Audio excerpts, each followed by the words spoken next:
শাৰদীয় দুৰ্গোৎসৱলৈ মাজত মাত্ৰ কেইটামান দিন বাকী আৰু তাৰ প্ৰাক মুহূৰ্তত যিসকল মৃৎশিল্পীসকল ব্যস্ত হৈ পৰিছে প্ৰতিমা নিৰ্মাণ কৰাত। বৰ্তমান মই উপস্থিত আছোঁ চাবুৱাৰ এখন মৃৎশিল্পৰ প্ৰতিষ্ঠানত আৰু মোৰ কেমেৰা সহযোগীক ইয়াৰ পৰিৱেশ দেখুৱাবলৈ অনুৰোধ জনাইছোঁ।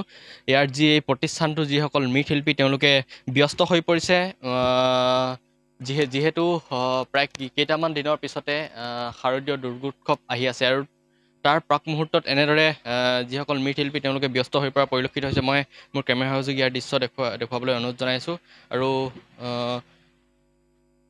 মই এই বৰ্তমান যি স্থানত উপস্থিত আছোঁ এইখন হৈছে চাবুৱাৰ চাবুৱা অঞ্চলত অৱস্থিত আৰু এই প্ৰতিষ্ঠানখন হৈছে প্ৰায় ৮০ বছৰীয়া পুৰণা এখন প্ৰতিষ্ঠান। আৰু মই যিসকল মৃৎশিল্পী তেওঁলোকৰ পৰা কিছু মন্তব্য ল'বলৈ চেষ্টা কৰিম। আপোনাৰ ওচৰলৈ আহিছোঁ যিহেতু শাৰদীয় দুৰ্গোৎসৱলৈ মাজত মাত্ৰ কেইটামান দিন আৰু তাৰ প্ৰাক মুহূৰ্তত আপোনালোকে ব্যস্ত হৈ পৰিছে। কিমানজনৰ প্ৰতিমা নিৰ্মাণ কৰিছে?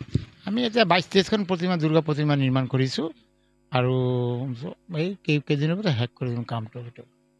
আপোনালোকৰ এতিয়া যিসমূহ অৰ্ডাৰ আমাৰ চাবুৱা অঞ্চলৰ আছে, বাহিৰৰ আছে। আপোনাৰ তিনিচুকীয়াও গৈ আছে মোৰ মূৰ্তি, তিনিচুকীয়াও যাব, পাৰ্বতীয়া তিনিআলিত মোৰ মূৰ্তি যাব আৰু এফালে আমাৰ বাগান গাৰ্ডেন যিখিনি আছে তাতে চবেই। এতিয়া মানে চাবুৱা অঞ্চলৰ যিসমূহ পূজা মণ্ডপত অকলে আপোনাৰ মূৰ্তি আছে?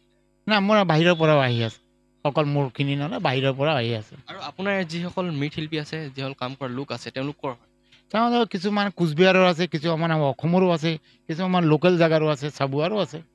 আৰু আমি গম পাইছোঁ যে ইতিমধ্যে আপোনাৰ যিখন প্ৰতিষ্ঠান এই প্ৰতিষ্ঠানখন প্ৰায় ৮০ বছৰীয়া পুৰণা। আপোনাৰ ককা আজু ককা তেওঁলোকে এইটোৱে কাম কৰিছে, তেওঁলোকে একদম কণ্টিনিউ কৰি আছে। মোৰ দেউতা মোৰ ককা, তাৰপিছত মই কৰি আছোঁ এইটো। এতিয়া প্ৰায় এই মা দুৰ্গাৰ লগতে কেনেকুৱা ধৰণৰ কি আৰু নিৰ্মাণ কৰিছে? অকল দুৰ্গাই দেৱী এতিয়া নিৰ্মাণ কৰিছোঁ, তাৰ লগতে লক্ষী সৰস্বতী, কাৰ্তিক গণেশ এইবিলাকো নিৰ্মাণ কৰিছোঁ। নিশ্চয়কৈ আচলতে যিহেতু শাৰদীয় দুৰ্গোৎসৱলৈ মাজত মাত্ৰ কেইটামান দিন বাকী আৰু তাৰ প্ৰাক মুহূৰ্তত এনেদৰে আচলতে যিসকল মৃৎশিল্পী তেওঁলোক ব্যস্ত হৈ পৰিছে। সমগ্ৰ অসমৰ লগতে চাবুৱাটো এনেদৰে ব্যস্ত হৈ পৰা পৰিলক্ষিত হৈছে।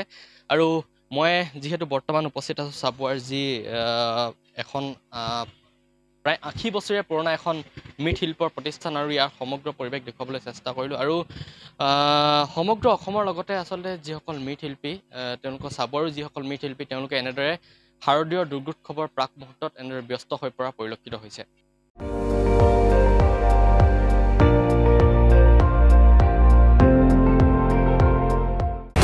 আপুনি চাই আছে ND24, সৰ্বশ্ৰেষ্ঠ নহয় সৰ্বোত্তমৰ দৌৰ।